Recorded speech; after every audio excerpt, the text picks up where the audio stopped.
I grew up in a fairly rural area of Virginia.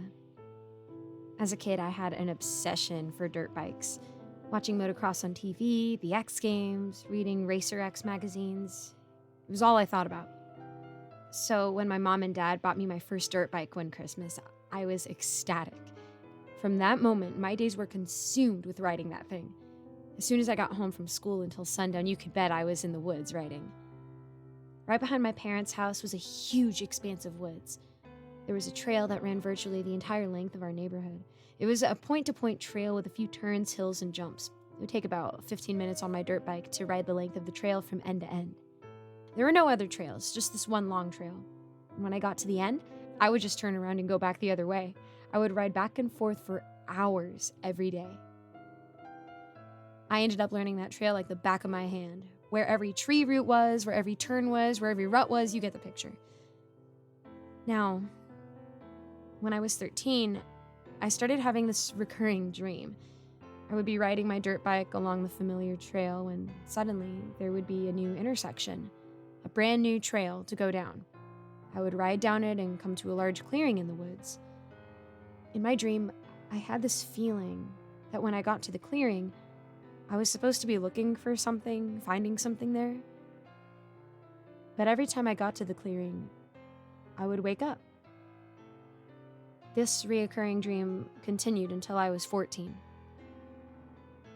I left my house one afternoon, hopped on my dirt bike, and began another afternoon of riding back and forth on the trail. I rode for about an hour when it happened. I was heading up a small hill, mindlessly by this point, knowing everything to expect. Coming over the hill, I saw it. The intersection. I locked my rear brakes, causing the rear end to slide sideways slightly. I couldn't believe my eyes. Was this real? I sat there for several minutes, my bike's motor idling, staring down the trail. 1,000 thoughts raced through my head. How was this possible? Was it always here? Looking down the trail, I couldn't see the end. It went straight for about 50 yards, but I couldn't make out what was at the end. It was as if I couldn't focus on it clear enough. It was just a straight trail.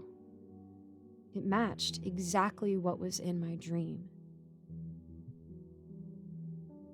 I decided not to go down it, almost not believing it was really there. I told myself that if it was there again tomorrow, then I'll go down it. The next day came, and again, I ventured out into the woods. I rode straight to the spot where I saw the new trail, fully expecting it to be gone. But sure enough, there it was. I made the turn at the intersection and slowly began riding down the trail. I drove down the trail, staying in third gear, slow and steady. The trail was completely straight, and it only took me about a minute to reach it. The clearing. The exact clearing I always saw in my dreams. Dumbfounded, I stopped, put my kickstand down, turned off the motor, and got off my bike. I took off my helmet, looking around. What in the world? I whispered to myself. The clearing itself was a perfect circle around 50 feet in diameter. It was surrounded by dense forest, minus the single trail leading to it. I couldn't make sense of this. I thought I was losing my mind. I walked around the circle, confused, contemplating what it all meant and looking around for answers. I began to feel an eerie feeling, as if I was being watched, a feeling of dread and danger. I felt as if I was suddenly somewhere I was very much not supposed to be. Screw this, I said. I threw my helmet back on, not bothering to buckle it, and kick-started my dirt bike, bringing life back to the motor. I peeled back down the trail, shifting gears and hauling butt back home. I rode for a few minutes when it hit me. I peeled back down the trail, shifting gears and hauling back home. I rode for a few minutes when it hit me.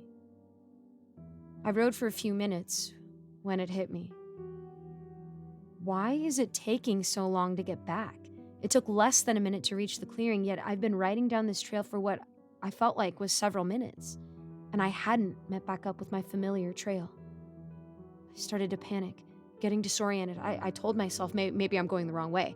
I knew it didn't make sense, but I was willing to try anything to get out of there. I spun the bike around, and within about 10 seconds, I made it back to the clearing. Shoot, I said. I peeled around again, back down the trail. Again, I rode and rode and rode and rode, never making it back to the intersection. I stopped and got off my bike, feeling defeated, confused, and scared. I threw my helmet and collapsed next to the tree, sobbing. On my knees, I let out a frustrated and terrified scream. I sat there trying to think of what to do. I'm not sure how long I sat there for. It felt like hours. I could see the sun dropping in the sky, the woods getting dimmer. I started to feel like I was never going to get home. I closed my eyes and somehow, probably out of mental exhaustion, fell asleep with my back against the tree. I'm not sure how long I slept for.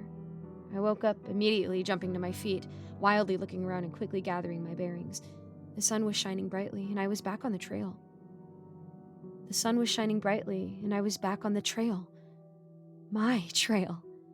My blessed, familiar trail. The intersection and the new trail was still there, but I was out.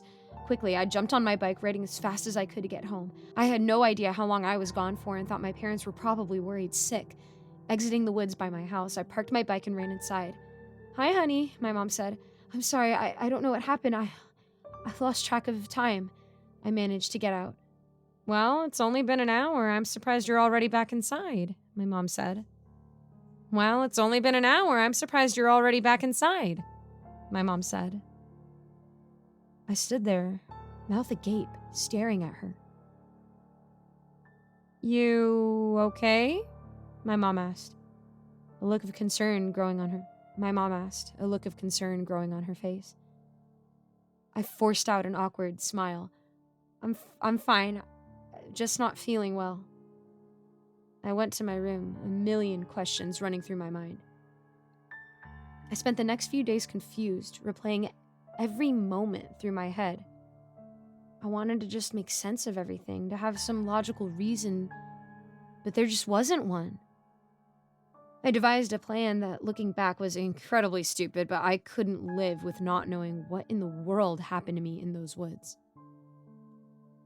My dad was a bit of a tool connoisseur. Any tool, hardware, rope, bungee cords, he was your guy.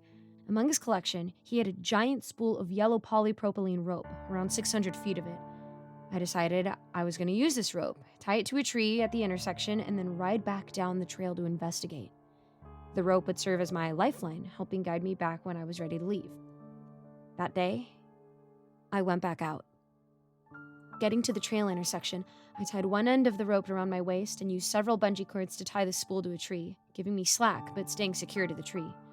I headed back down the trail. Feeling a new boost of confidence and determination, I rode back down the trail and quickly arrived back to the clearing. I kept one hand on the knot on my waist, being sure that it stayed there. I got off my bike, leaving it idling, and walked into the middle of the circle.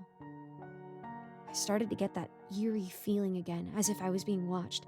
I shook it off, a new feeling of bravery.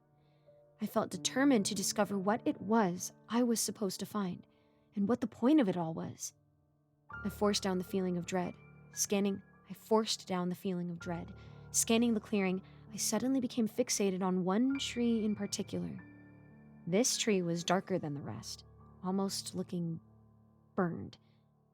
I got closer to it. Flaky black scorch marks covered it.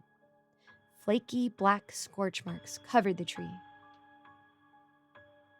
I was staring at the tree, almost feeling stuck in place, when suddenly, something began slowly peeking its head out from behind it. The face was black.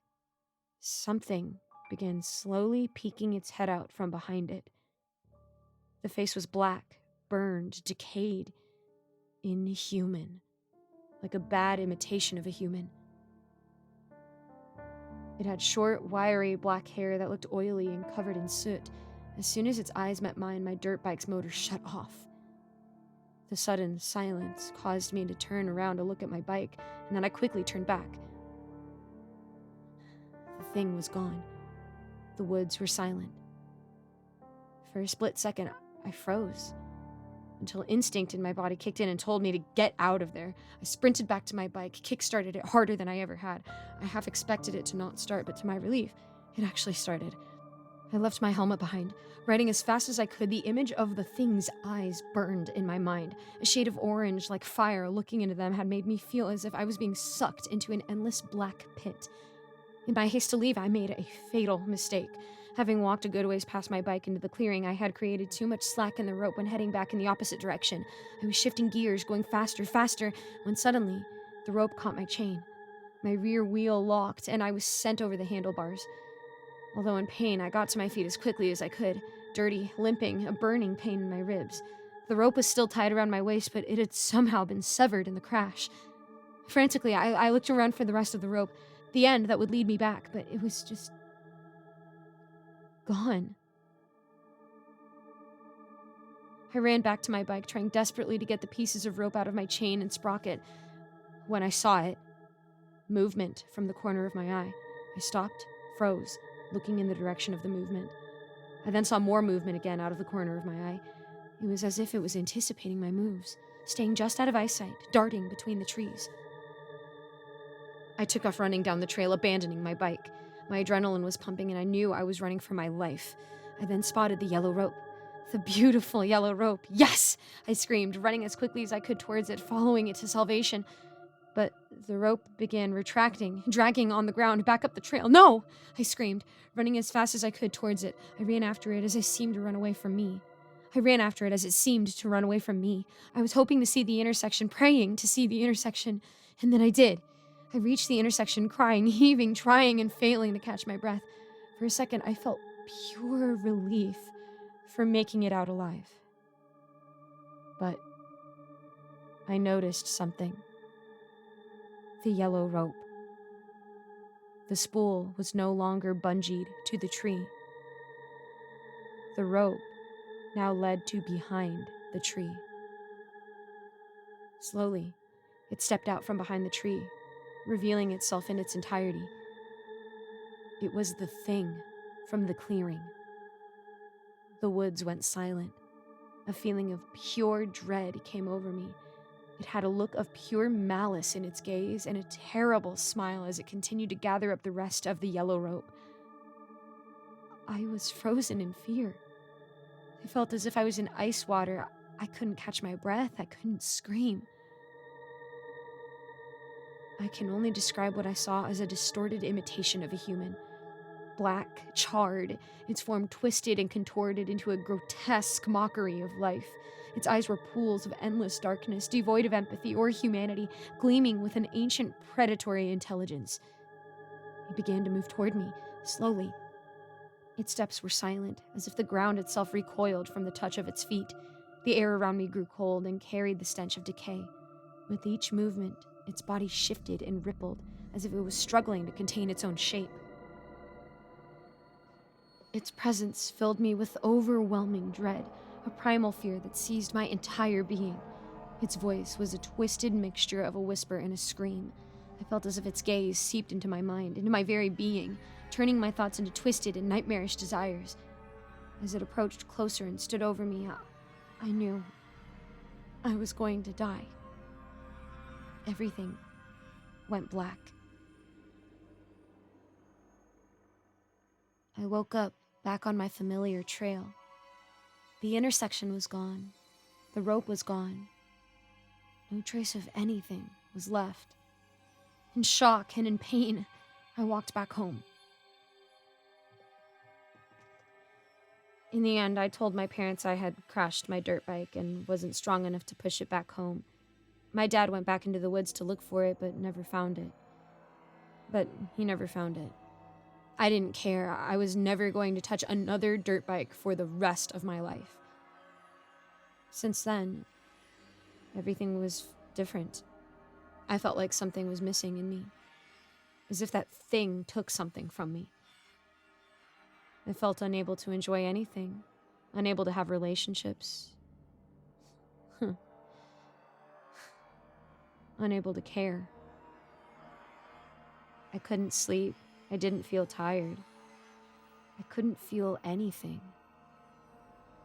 I didn't know what to do. I just felt like a shell.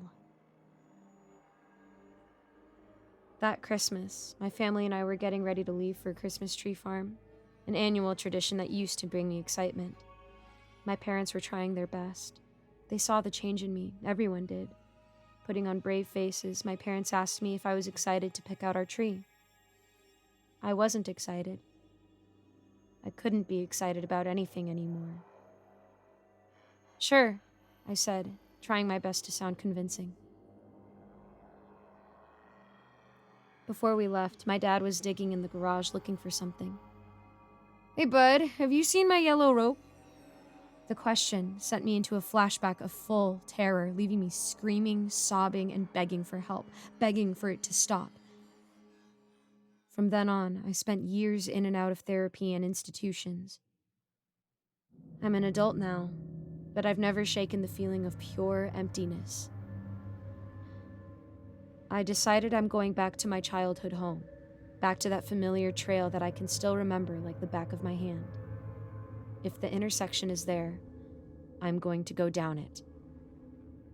I am going to kill that thing and get back the piece of myself it took. If it kills me, taking the rest of me, so be it.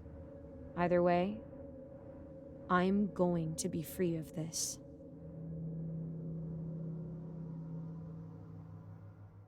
Thanks so much for listening, guys. A quick shout out to my patrons. Kevin Kess, Sabiel Eclipse, 055555, Cormac Wells, Amara, Matthew Steiner, Cupcake Hips, Alonzo, Mr. Sankofa, Michael Milburn, Kozak, Icy Narrates, Jesse Hartley, Eric Cifuentes, Andreas Anderson London, Lawrence Wallen, Geek Sanctuary, Melissa Perez, and this guy. That is someone's actual username. I love that. Thanks again so much for watching, guys. If there's anything you would like me to pray for, I would love to know how I can be praying for you. I hope you have a nice day, and I'll see you in the next video.